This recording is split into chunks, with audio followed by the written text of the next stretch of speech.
사도행전 22장 말씀은 예루살렘에서 큰 소동이 일어난 것을 보여주고 있죠. 이 소동의 원인은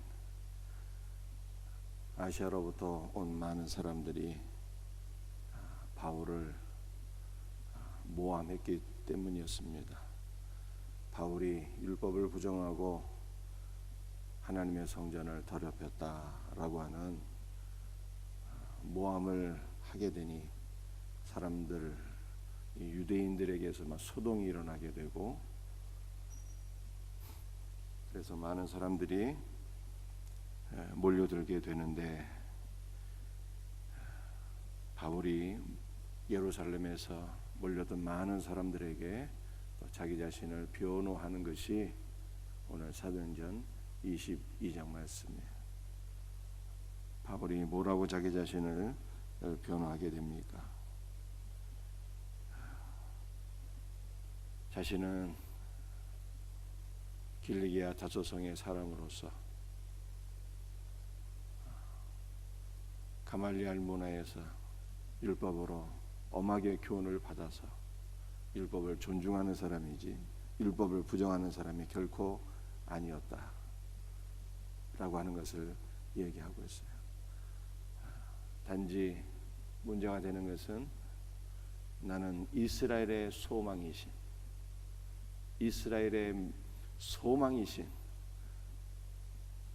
예수 그리스도를 믿는 것 외에는 율법을 부정하거나 성전을 더럽힌 일이 없다, 이렇게 자기 자신을 변호한 것입니다. 그러면서 바울이 자기가 어떻게 예수 그리스도를 만나게 되었는지, 그리고 예수 그리스도가 어떤 분이신지 이것을 쭉 간증 형식으로 말씀을 증거하는 것을 우리가 보게 됩니다. 20세기 화가 가운데 그 화란의 뭉크라고 하는 분이 있잖아요. 그 뭉크가 절규라고 하는 그림을 그렸는데, 그 그림이 현 가치로 한 1,000억 원 정도 됩니다. 그림 하나에 1,000억 원이 1억 달러니까 1,000억 원이 훨씬 넘는 거죠. 한 1,300억 원 그렇게 되겠습니다. 이 절규라고 하는 그림의 메시지가 무엇인가 하면요, 어느 날 이 뭉크가 강둑을 따라서 저녁에 산책을 하는데, 저녁 그 붉은 노을이 있지 않습니까? 그 붉은 노을 가운데서 그리스도의 피를 바라보게 되고 영원하신 하나님을 만나게 되는 거예요. 평범한 일상 가운데 영원하신 하나님께서 뭉크에게 찾아오신 거예요. 그랬더니 뭉크가 그동안 자신이 걸어온 길,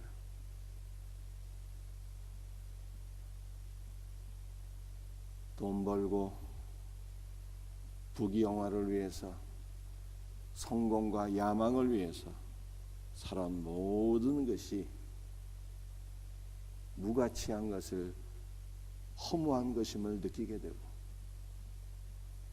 영원하신 하나님 앞에 절규하게 되는 것이죠. 이것이 뭉크의 절규예요. 그러므로 뭉크는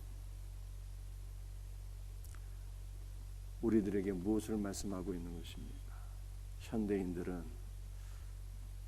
모든 것이 다 갖춰져 있어서 마치 예수님이 필요 없는 것처럼 느끼고 있는 것이죠. 잘 먹고 잘 살고 평안한 일상 속에서 무엇 하나 부족함이 없는 것 같아요.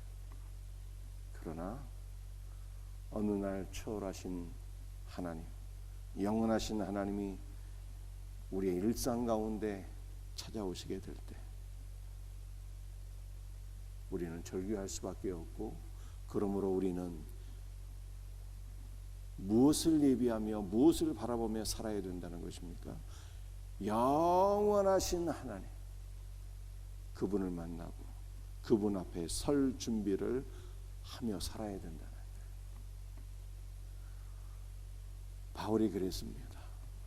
바울이 그냥 일상의 삶을 살아가고 있었는데 바울의 일상의 삶은 교회를 핍박하는 것이었습니다. 교회를 핍박하는 그것이 하나님을 위한 것인 줄 알아서 부지런히 예수를 믿는 자를 잡아다 가두고 신문하고 박해하고 그렇게 살았는데 그의 일상 가운데 주님이 찾아오셨어요. 주님이. 그랬을 때 그동안 자신이 살아온 삶이 허무한 것 정도가 아니라 얼마나 악하고 악한 삶이었던 것을 그가 깨닫게 되었고 영원하신 하나님 우리 구주 예수 그리스도를 만나서 그의 삶이 온전히 변화되었다라고 하는 것이 사도행전 22장 말씀이잖아요. 이 사도 바울이 예수님을 만난 장면 우리가 말씀을 통해서 좀 더 우리 살펴볼 수 있기를 원합니다. 우리 6절 말씀. 가는 중 다메섹에 가까이 갔을 때 오종쯤 되어 후련히 하늘로부터 큰 빛이 나를 둘러 비치매. 여러분들 여기서 말씀하고 있는 큰 빛은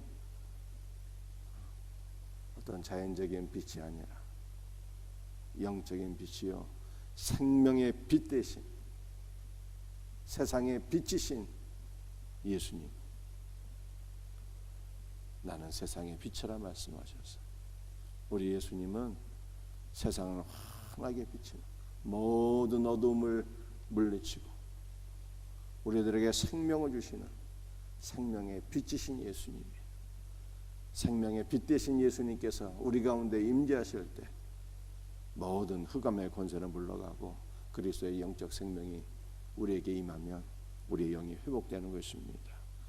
생명의 빛이요 세상의 빛 되신 예수님, 우리 예수님이 우리와 함께 여러분에게 비춰지기를 주 예수의 이름으로 축복합니다. 바울이 큰 빛이신 예수님, 세상의 빛이요 생명의 빛이신 예수님을 만나게 된 것을 말씀하고 있어요. 7절 말씀에 내가 땅에 엎드러져 드리니 소리 있어 이르되 사울아 사울아 내가 왜 나를 박해하느냐 하시거늘. 사울은 예수님을 박해한 일이 사실은 한 번도 없었어요. 사울이 박해한 것은 예수를 믿는 성도를 박해한 교회를 박해했을 뿐인데 예수님은 교회를 자신과 동일시했어요. 그래서 사울아 사울아 내가 왜 나를 박해하느냐 그래 말씀하셨어요. 그래서 교회는 무엇입니까? 교회는 예수님과 하나예요. 교회는 예수님의 몸이잖아요. 교회의 머리는 예수님이에요. 예수님과 교회는 한 몸이에요. 왜 한 몸입니까? 예수님이 우리의 신랑이거든요. 예수님이 우리의 신랑, 우리는 그리스도의 신부이기 때문에 주님이 우리 안에 찾아오셔서 성육신으로 찾아오시고 생명의 빛으로 찾아오시고 성령으로 우리에게 임재하셔서 예수님이 우리 안에 거하시고 우리가 예수님 안에 거해서 그리스도와 우리는 하나가 되어버렸어요. 그러므로 교회는 그리스도의 몸인 거예요. 그래서 교회를 섬기는 것이 누구를 섬기는 것입니까? 예수님을 섬기는 거예요. 여러분들 교회는 눈에 보이는 건물이 아니라 예수 믿는 성도들이잖아요. 예수 믿는 성도들을 그러므로 우리는 그리스도의 사랑으로 사랑하고 용서하고 하나 되고 섬겨야 되는 것입니다. 이 놀라운 은혜, 우리가 그리스도 예수 안에서 사랑으로 섬기게 될 때 우리 모두가 그리스도 안에서 한 몸으로 지어져가는 거예요. 그리스도 안에서 한 몸으로 지어져가는 믿음의 공동체, 사랑의 공동체, 이것이 진정한 교회인 것입니다. 우리 생명샘교회가 이와 같은 교회가 되기를 주 예수의 이름으로 축복합니다.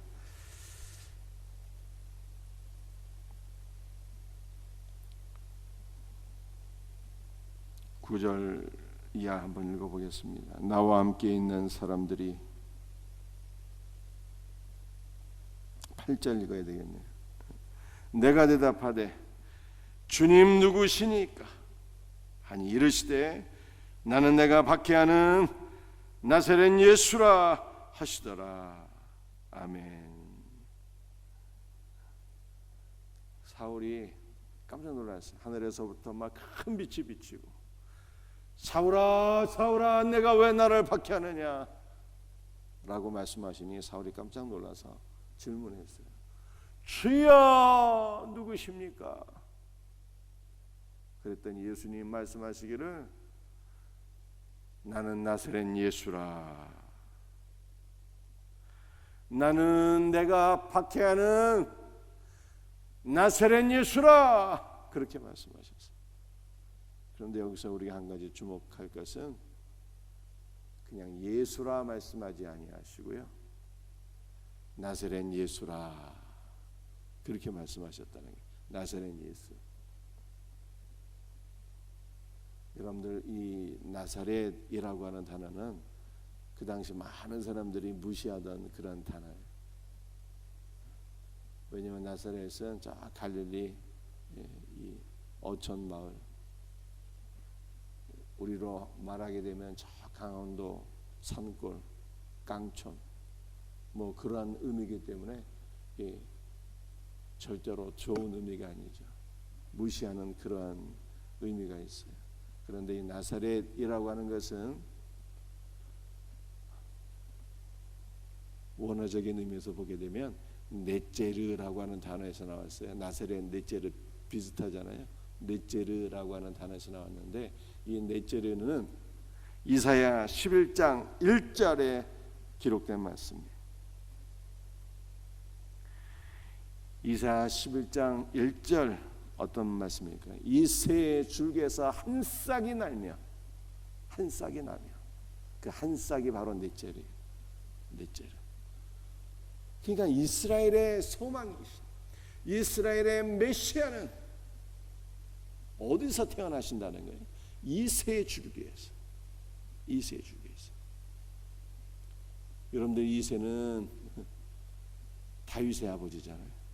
그러니까 유다 지파 다윗의 후손으로 예수님이 오신다는 거예요. 그 예수님이 유다 지파이시잖아요.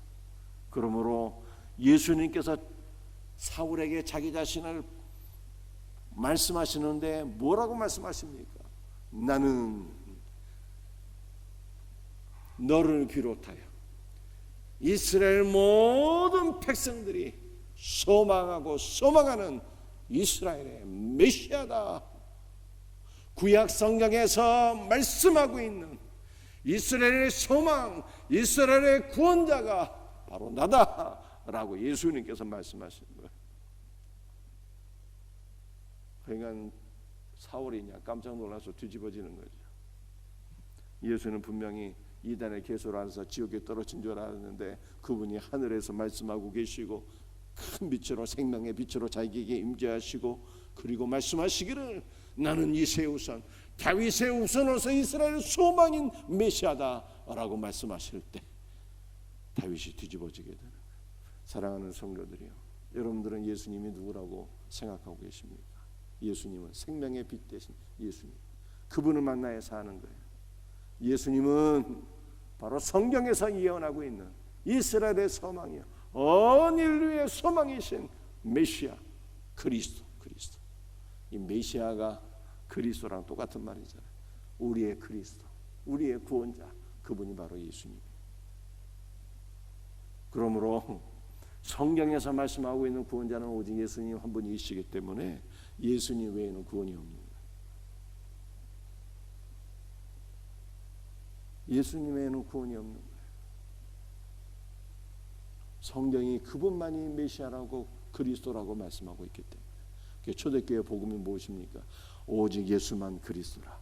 예수는 그리스도라. 예수는 그리스도. 이것이 초대교회 복음이잖아요. 예수는 그리스도. 예수는 메시아. 그런데 오늘날에는 이 복음이 너무 많이 변질돼 갖고 심지어 한국교회 안에는 예수 외에도 많은 구원자가 있다고 생각하는 사람들이 있으니 통탄할 노릇인 것입니다.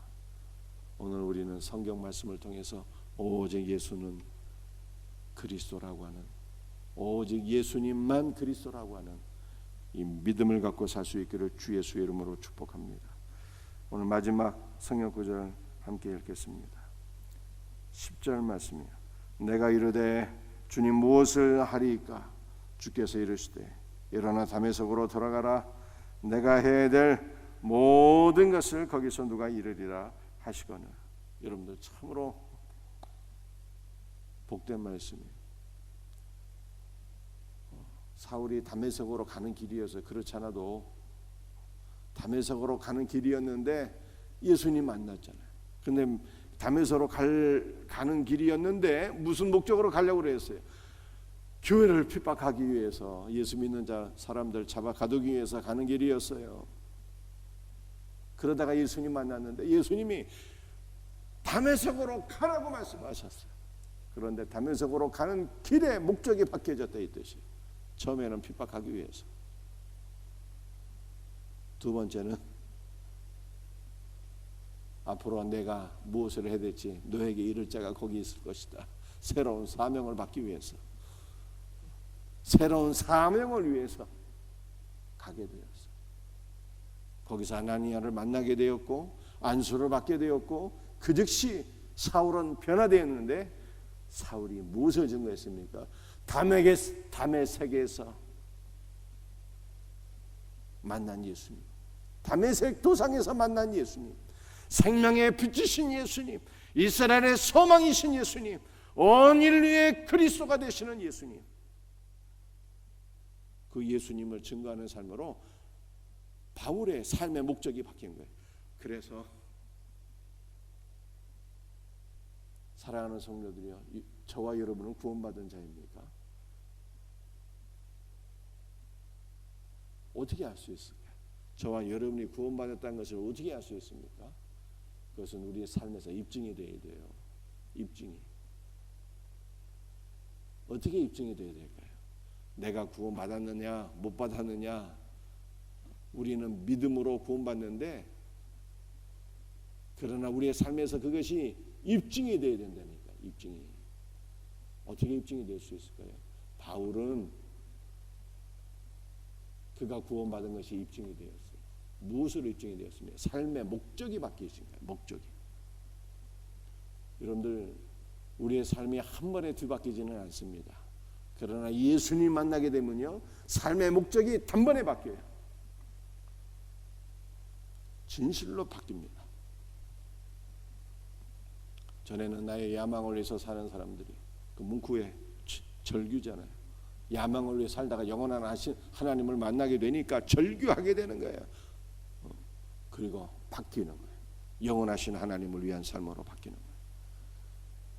바울도 바뀌었어요. 바울도 교회를 핍박하는 삶에서 교회를 섬기는 삶으로, 그리스도를 핍박하는 삶에서 그리스도를 증거하는 삶으로 바뀌는 거예요. 여러분의 삶의 목적은 바뀌었습니까? 사나 죽어나 오직 그리스도입니까? 먹으나 마시나 오직 그리스도의 영광을 위해서 살아가고 있습니까? 삶의 목적이 바뀌었다면 여러분들은 믿음으로 구원받은 자, 주 예수의 은혜로 구원받은 자입니다. 믿음으로 구원받은 복된 성도들이여, 우리의 삶의 목적이 그리스도 예수 안에서 바뀌고 변화된 삶으로 나가기를 주 예수의 이름으로 축복합니다. 기도하시겠어요?